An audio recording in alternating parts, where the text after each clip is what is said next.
Гледате Дневникот на Сител. Во студиото со вас, Валентин Николовски.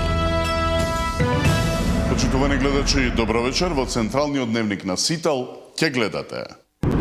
Конгрес на ДУИ кој треба да води кон сериозни поместувања во раководството на партијата, откако интегративците не освоја ниту едно градоначалничко место во своите бастиони. Анкета. ВМРО-ДПМН и Христијан Мицкоски со огромна предност пред останатите партии и лидери, доколку утре се одржат парламентарни избори. Мнозинството ја поддржува владата и системот безбеден град. Поднесено обвинение против пратеникот на левица Сашко Јанчев за сообраќајката во која загина 16-годишниот Матеј Димовски. Се товари за тешки дела против безбедноста на луѓето и имотот во сообраќајот. Минималната потрошувачка кошничка на ССМ порасна за над 300 денари за декември и изнесува 65.492 денари. Од јануари владата ќе ги пресметува трошоците преку своја потрошувачка кошничка. Одмазнички напади на САД врз позициите на ИСИС во Сирија поради убиството на двајца нејзини војници и преведувач. Над 100 проектили се истрелани на 70 локации.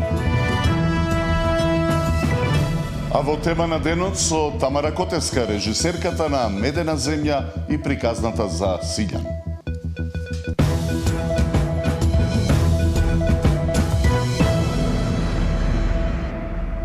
ДУИ одржа конгрес кој според најавите треба да води кон сериозни промени во раководството на партијата, откако интегративците не освоја ниту едно градоначалничко место во своите бастиони на локалните избори.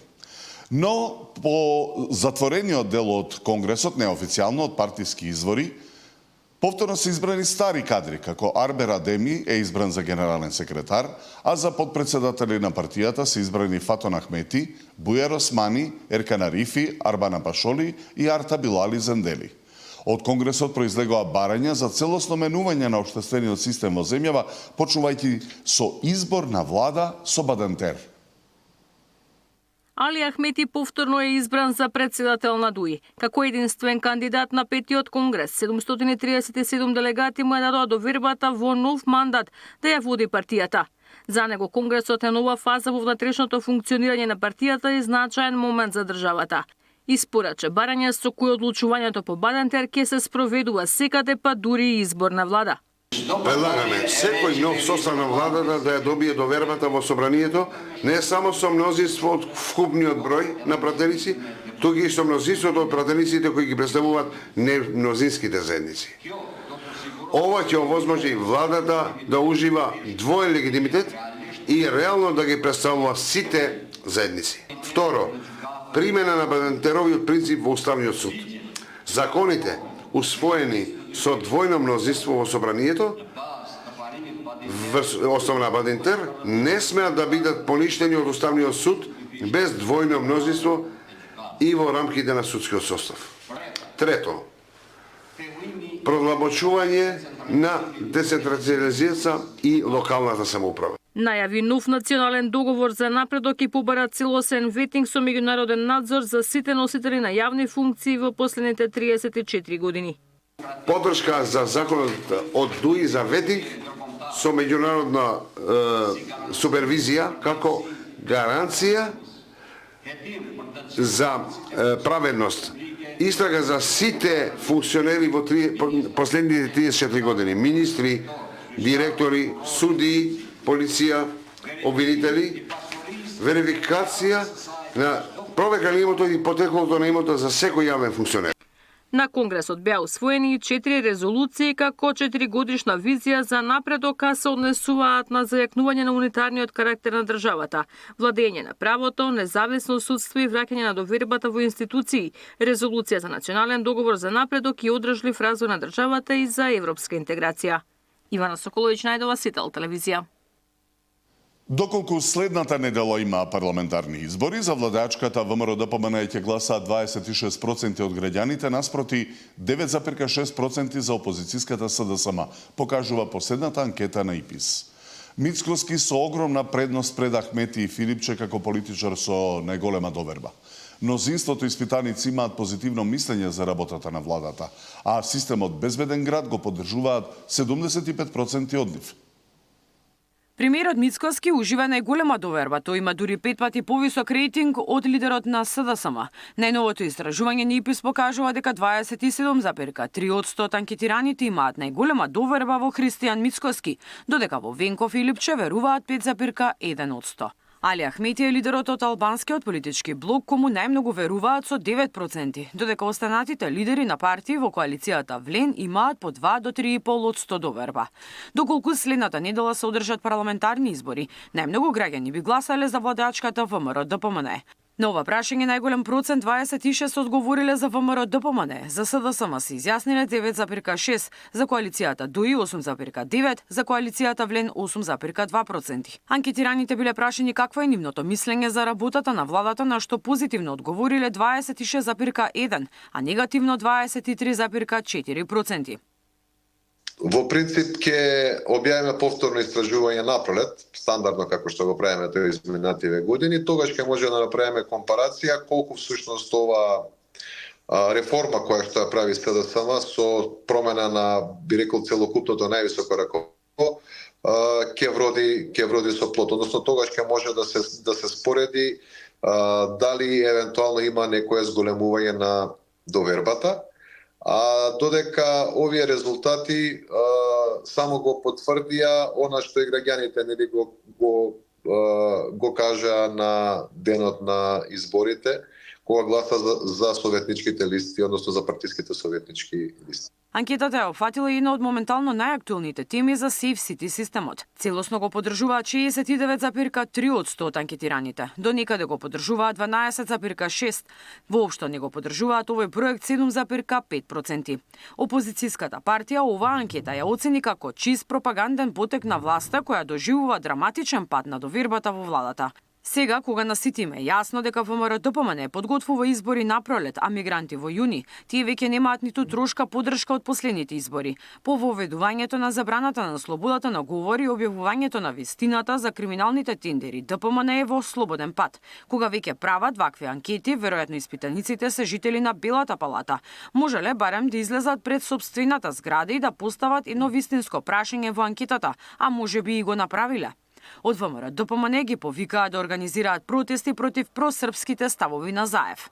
Какви анкети да прават, епилогот за СДС е исти, се сведува на реченицата угоре високо, удолу длабоко. Апелираме да го наштелуваат чатботот од Белград, што им ги пишува соопштенијава, и да го направат да престане да ја следи логиката на Заев, затоа што никој не им ги разбира веќе реакциите и народ се чуди како е возможно вакви глупости да објавуваат и ваква пропаст да се случи на таа партија. Анкетата на ИПИС, насловена како перцепција на граѓаните за рейтинг на партии и политичари, е спроведена на 1114 испитаници кои биле анкетирани телефонски во период помеѓу 15 и 18 декември.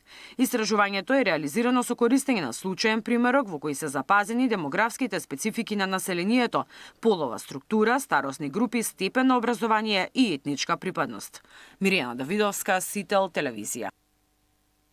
Поднесено обвинение против пратеникот на Левица Сашко Јанчев за сообраќајката во која загина 16-годишниот Матеј Димовски. Се товари за тешки дела против безбедноста на луѓето и имотот во сообраќајот. Минималната потрошувачка кошничка на ССМ порасна за над 300 денари за декември и изнесува 65.492 денари. Од јануари владата ќе ги пресметува трошоците преку своја потрошувачка кошничка.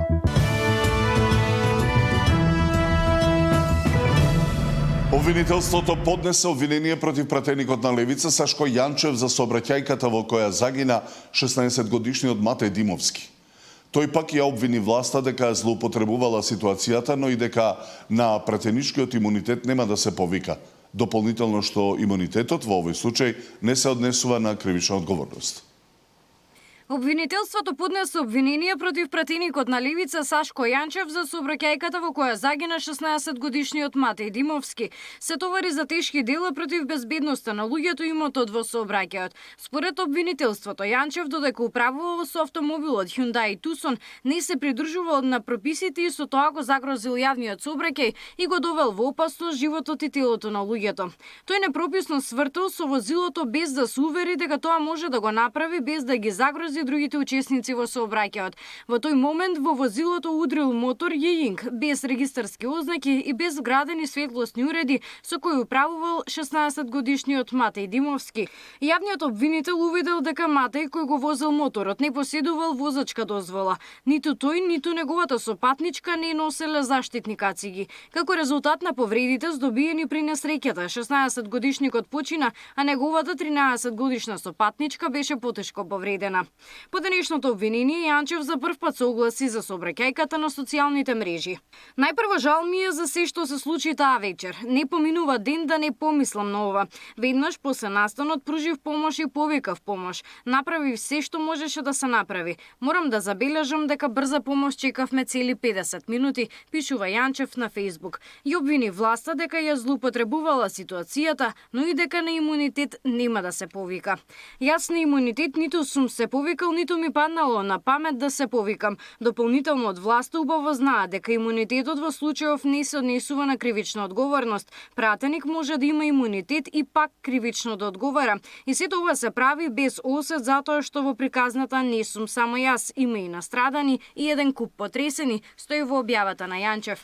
Евентуално одземање на пратенички имунитет може да се иницира исклучиво врз основа на официјално барање поднесено од надлежен државен орган. Од собранието појаснуваа дека ваква постапка е можна само во случаи кога се бара поведување кривична постапка, определување мерка притвор или извршување казна затвор кон пратеник. Собранието не поведува вакви постапки по сопствена иницијатива, ниту пак може да ги иницира врз основа на барање од поединци, организации или медиуми. Мајката Благица Тодоровска во барањето за одземање на имунитетот, адресирано до председателот на собранието, како причини наведе дека постојат индиции и сомневања дека пратеникот може да ја злоупотреби својата функција и да се повика на пратеничкиот имунитет.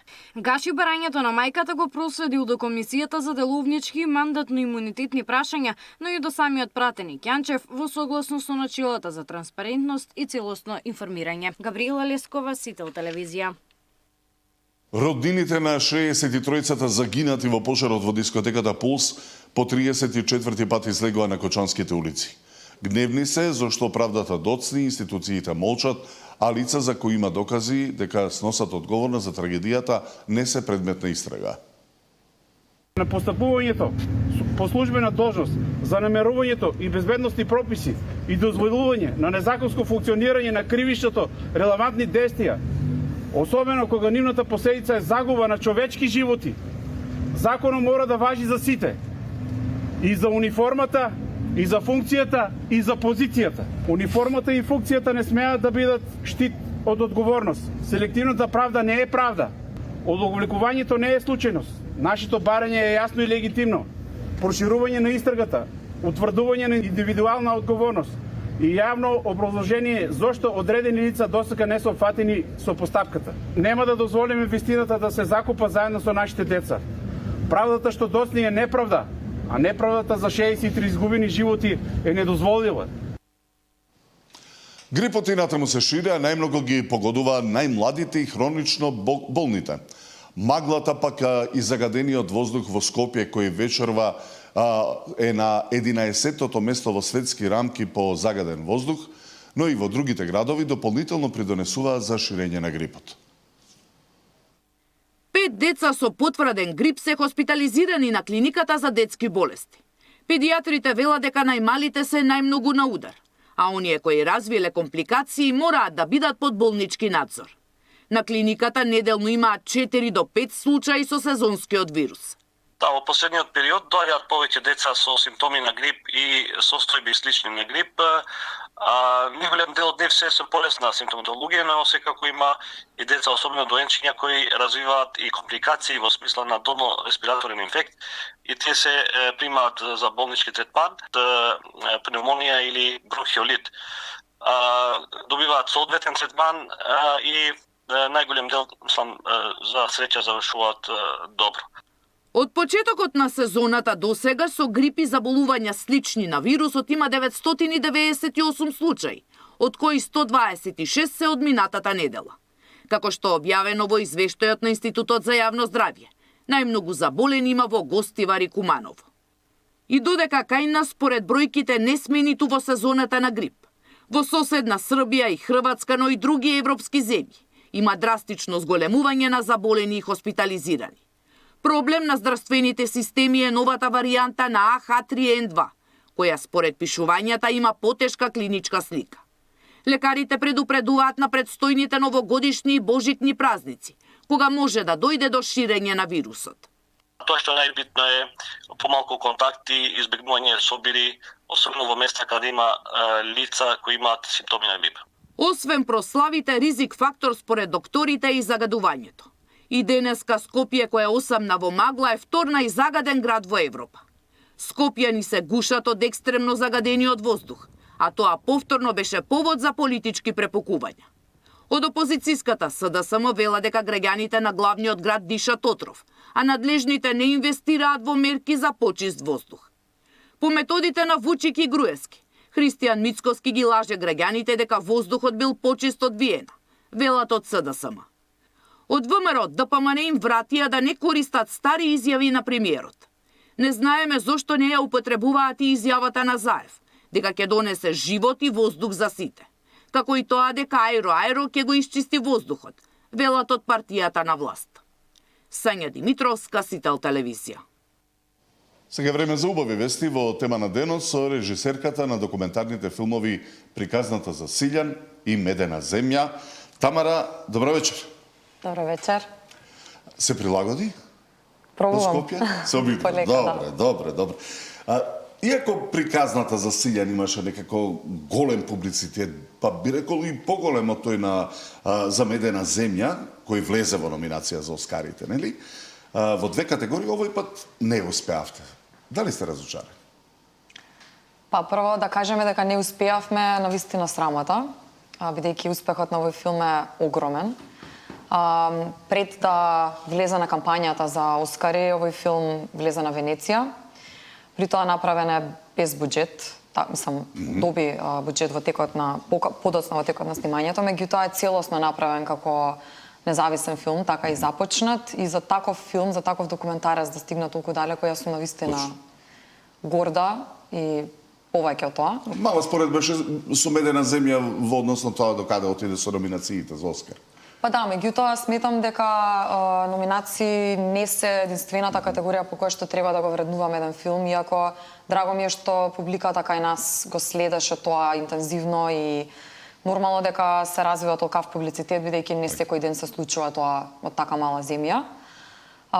Меѓутоа, сепак треба да знаеме кои се причини за успех на еден филм на светско ниво. Номинациите како такви секако дека се, меѓутоа не се и пресудни, нели, за успех. Добре, што одлучува? Што е пресудно? Што има другите, а што нема Приказната за Силјан? Зборувам за номинацијата за Оскар. Па конкретно од листата која што беше избрана, како и првиот пат можам да кажам дека некој мој личен заклучок е тоа дека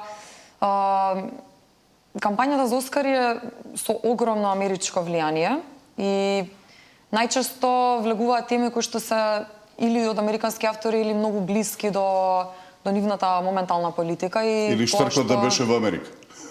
Можеби да, не знам. Не знам, меѓутоа, мислам, никогаш не се знае, нели? Меѓутоа, овој пат едноставно сметам дека имаш голем удел на тоа кои се битни политички теми во моментов. Има политички теми кои што дефинитивно преовладуваат. Нашиот филм во секој случај, мислам, е политички во однос на Македонија, меѓутоа во однос на светската политика не е толку релевантен. Иако нели се работи за храна и за ресурси на храна, кој што за мене е една од побитните теми, филмот сепак по својот занает и по својата филмска вредност и така се докажа и тек ќе има прилика да се докажува, така да за мене тоа е многу побитно. Пример ќе земам за IDA, кој што е интернационалната асоциација на документаристи, каде што ги зедовме двете главни награди за најдобар документарен филм и за камера. И за мене тоа е многу поголемо признание, бидејќи е составено од членови кои што не се толку под америчко влијание, туку се на светско ниво. Да. Добро, самиот факт што National Geographic го препозна филмот и веднаш го откупи, зборува доволно за неговата популарност и квалитет. Има ли интереси кај други телевизии или дистрибутери за откупување на правата на емитување? Секако филмот во моментов се емитува во 170 земји. Продаден е од британската компанија Dogwolf, со која што соработувавме во време на Honeyland. National Geographic продолжува да го дистрибуира, така да навистина ќе има покритие на секаде. А кога ќе го види македонската јавност, веројатно е најинтересен дел од ова интервју? Па македонската јавност ќе го види најверојатно во јануари. Мислам повеќе од сигурно во јануари. Само не би можела да кажам датум се уште. Знаете како сите гледаат на National Geographic, таму гледаме премиера 8-9, но би сакале се разбира да го видиме во македонските кина. 6 награди досега и 12 номинации. Така. Импозантни бројки кои веројатно во следниот период ќе се зголемуваат? Па да, очекуваме, затоа што филмот реално требаше да има една година промоција. Тоа е по некоја да кажеме поточно правило за влегување во кампања е да имаш една година промоција на светски фестивали за да има доволно време за светска некоја маса да се собере околу филмот. Во случајов беше доста избрзано, бидејќи National Geographic сака да ја фата таа година, конкретно. Меѓутоа, сега филмот ќе продолжи да шета и понатаму и сега за прв пат уствари ќе почне остатокот од светот да го гледа. Значи, ние немавме ни можност да некако да собереме интернационални... Дори го погледнете како што треба. Па не, повеќе беше фокусот во Америка ставен и до сега американската публика имаше можност да го види. Мислам дека тука загуби на светска гледаност и гласачи од Академијата. Кога зборуваме за наградите, нели, иако на Венецијанскиот филмски фестивал беше прикажан во селекцијата Out of Competition, надвор од конкуренција, од надпревар, сепак успеа да освои специјална награда. Дали ви е таа најдрага вака од сите? Па не знам, сите награди ми се драги. Мислам дека најдрага ми е, сепак ја кажам, наградата од IDA, бидејќи ми е најрепрезентативна за вистинска вредност на документарен филм. Тај пандам на Оскарот. Ако можам вака, од прилика во листата на повисоките признанија за документарен, да, дефинитивно. Колку беше тешко да се сними еден ваков филм во кој немате само актори на кои што ќе им кажете како сакате да одглумат и како тоа треба да изгледа согласно вашата идеја, туку имате животни со кои не е секогаш едноставно да се работи. Па имаше огромни предизвици за овој филм да се сними. Навистина беше захтевно. Многу пати бевме и на раб да не продолжиме поради многу причини, меѓу кои финансиска беше главната.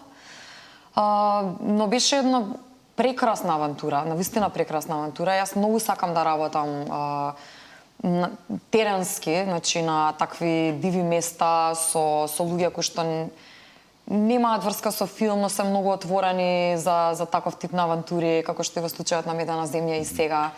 Бевме многу топло примерени од таа заедница и работата со штркови беше една сосема неверојатна авантура, бидејќи требаше се да научиме за штрковите, за тој вид, како функционира, како да се доближиме на штркот кој што нели се најде во таа куќа и многу беше интересно целото тоа, беше посебно. Ако за Медена земја ви беа потребни чином 3 години, така?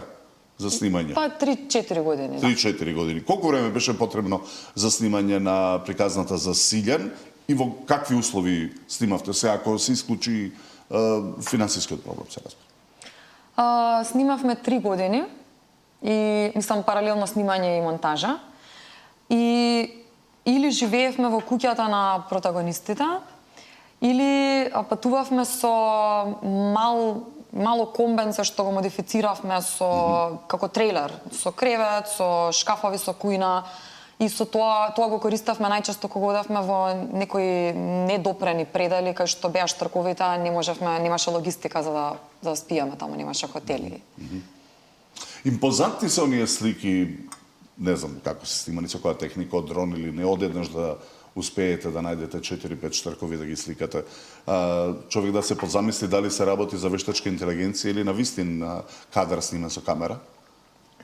Па да, може да се позамисли, меѓутоа филмот јасно го кажува тоа на крајот, дека никаква вештачка интелигенција, ниту анимација, ниту било каков тип на друга продукција. Да, е употребено. Значи, се е фатено на лице место и на тоа сме особено горди, затоа сакавме да го истакнеме. Два феноменални документарни филма кои ја воодушевија и домашната и меѓународната јавност, тоа е факт, тие стојат зад вас. Што е тоа што ве мотивираше, што ве привлекуваше да се занимавате со овој вид на филм, со документаристика? Па таа желба кај мене се роди многу рано во животот. Некаде можеби околу 16-18 години, кога всушност отидов во Америка за прв пат како студент на размена во Тенеси.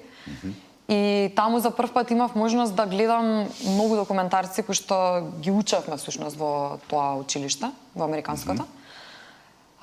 За прв пат го осознав тој свет малце повеќе, бидејќи тука кај нас не беа толку популарни документарци во тој момент. И студирот со таа нова култура ми ја создаде желбата дека всушност сакам да бидам инспирирана и да правам реални приказни. И кога се вратив тука, така почнав и да ги гледам околностите кај нас со некоја друга перспектива и да сватам дека обичните животи на луѓето кај нас всушност нудат многу богата драматургија за филм. Филм без пцовки, без крв и без насилство, така, а сепак да биде успешен. Сега тоа што гледачите не го знаат, но во вашата филмска приказна е поврзана со Сител телевизија. Уште од основното училиште, се сеќавате ли на освоените награди, еве на УНЕСКО, која го носи името на големиот италијански режисер Федерико Фелини во Италија, во продукција на Сител? Да, се сеќавам, јас тогаш имав 14 години, тоа беше првиот филм кој што го снимав во животот. Бевме избрани како секција од основното училиште Лазо Ангеловски и снимивме филм кој што подоцна беше однесен на Тревисо, на фестивалот во Италија и ја доби таа награда. И тоа за мене беше пресуден момент да продолжам да се занимавам со филм. Одлично, еве, одлично што после долги години, 17 години, имаме повторно во ова студио 18. Тоа што ме интересира, многу време ќе ми треба да ги исчитам сите позитивни критики што ги читав за филмот, но имаше ли негативна критика некоја? Да викнати сме за другите филми да прочитаме и такво нешто. Верувам дека имало негативни критики, сега толку многу не дошле до мене, искрено. Не знам што да кажам, искрено, не сум прочитала некои негативни критики за филмот. Тамара, за крај би било ред да прашам кој се стои зад филмот, со кого работеше, со кого би работела во иднина и кој е твојот следен проект? Зад филмот, како македонска екипа, стојам јас во режија и продукција. Јорданчо Петковски исто така продуцентот со кој што го работиме новиот игран филм Човек против јато. Стои македонска екипа на луѓе кои што многу ги почитувам, филмски работници со кои што би работела и во иднина дефинитивно. Помала екипа, меѓутоа доста се бореше за овој филм. Сега не можам сите да ги именувам, меѓутоа сакам да го искористам моментот да кажам колку е ценна македонската екипа на филмски работници со кои што имав можност изминативе 4 години да работам. Од странци во филмот учествува продуцентката Ана Хашми од Корнер Шоп од Британија. И на крај доаѓаат Конкордија, која што е американско студио, и во двата случаи со доста мал буџет на развој, со кој што не поддржаа во одредени периоди. Сосема за крај, може ли поголем буџет да значи подобар, поквалитетен филм кој што ќе биде уште поуспешен на меѓународната сцена? Не по секоја цена.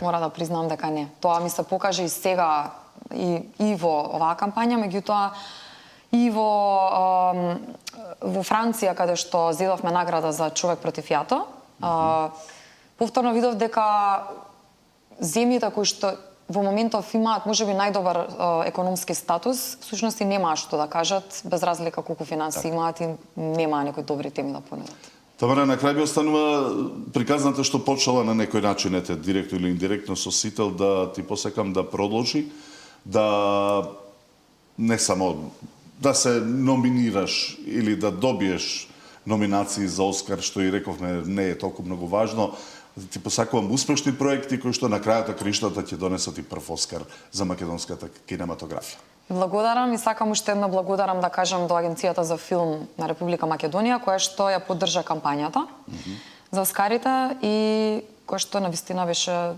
права поддршка за нас во овој процес. Тамара Котевска, режисерката на приказната За Силјан и Медена земја, гостин во тема на денот во Дневникот на Сител.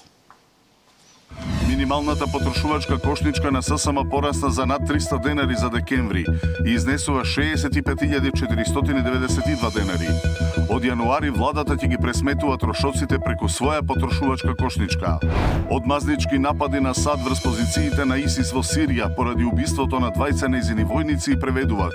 Над 100 проектили се истрелани на 70 локации.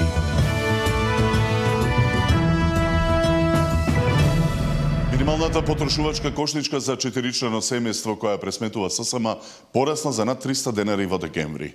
Од јануари владата најави дека самата ќе ја пресметува не како ССМ минималната, туку просечната потрошувачка кошничка. 65.492 денари. Толку пари му се потребни на едно 4-члено семејство за да ги покрие најосновните трошоци месецов, пресмета Сојузот на синдикати. Според нивната математика, декември е поскап за над 300 денари споредано со ноември. И натаму домашниот буџет најмногу се троши на храна и пијалоци – 23.648 денари. Најголем скок пак има во делот за облека и обувки, каде е забележано месечно поскапување од над 140 денари. Но ако семејството живее под кирија, бројките се менуваат. Тогаш нема да им требаат 65, туку над 80.000 денари. За жал, не видлив е растот на цените, растот на вредноста на производите и зголемената сиромаштија кај граѓаните токму за креаторите на политиките, без да превземаат никакви мерки. Животот од месец во месец станува се поскап и веројатно нова година се честита можеби со највисоки цени, а не ниски плати во Македонија од нивна страна. Тоа што е евидентно е дека цените на храната, цените на облеката, иако во моментот имате акции и попусти на голем број на производи, повторно се зголемуваат и тоа е, мислам дека веќе застрашувачки. Трошоците за храна и пијалоци според пресметките на синдикатите бележат изразени осцилации во текот на годината. Најмногу пари за оваа ставка биле потребни во август, над 24.000 денари. Најефтино пак било во април, околу 21.000. Тогаш во сила беа замрзнатите маржи. Инаку пресметка за трошоците на 4-члено семејство од 1 јануари ќе прави и владата. Нема да биде минимална како синдикалната, туку просечна. Според најавите, таа кошница ќе служи како основа за креирање на идните економски политики. Моделот ќе имаат можност да го разгледаат синдикатите и работодавачите на седница на Економско-социјалниот совет, закажан за во понеделник. Планот е во иднина да се изработуваат и други кошнички за двочлено и трочлено семејство, како и за пензионери, бидејќи сите имаат различни потреби. Мартин Арсов, Сител телевизија. Кампања против користење пиротехника во пресрет на празниците се одржува и во Струмица. Најчести корисници на овие опасни средства се најмладите. Забавата со пиротехнички средства може да заврши фатално или со сериозни последици по здравјето. Праксата покажува дека дури 90% од корисниците на петарди се деца, од кои скоро 80% се соочуваат со повреди и долготрајни здравствени оштетувања. Токму затоа, надлежните апелираат празниците да се поминат без пиротехника, бидејќи забавата која трае момент може да остави последици за целиот живот. Дека најчесто пиротехнички средства користат најмладите, потврдува и председателот на Сдруженијето на пиротехничари и деминери Ефтим Митров, кој апелира до родителите да не дозволуваат нивна употреба, бидејќи станува збор за опасни материи, законски забранети. Статистички најмногу 90% од повредените лица од петарди се за жал деца. И од тие 90% некои 80% со инвалидитет, без прсти, без шака, без очи, без лице.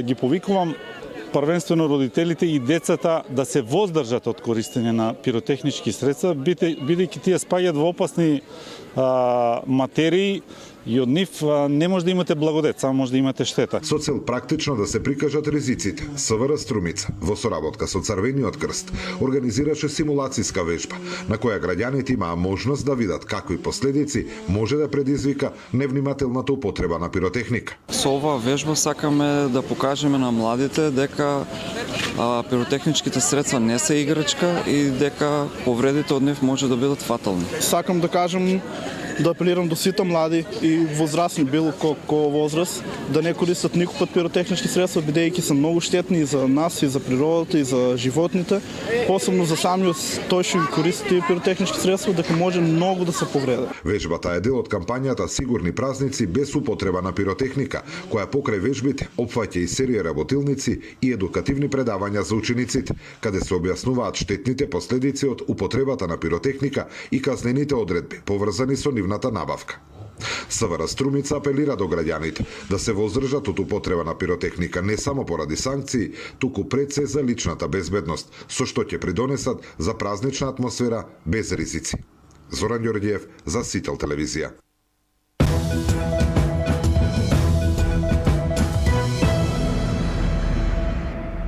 Одмазнички напади на сад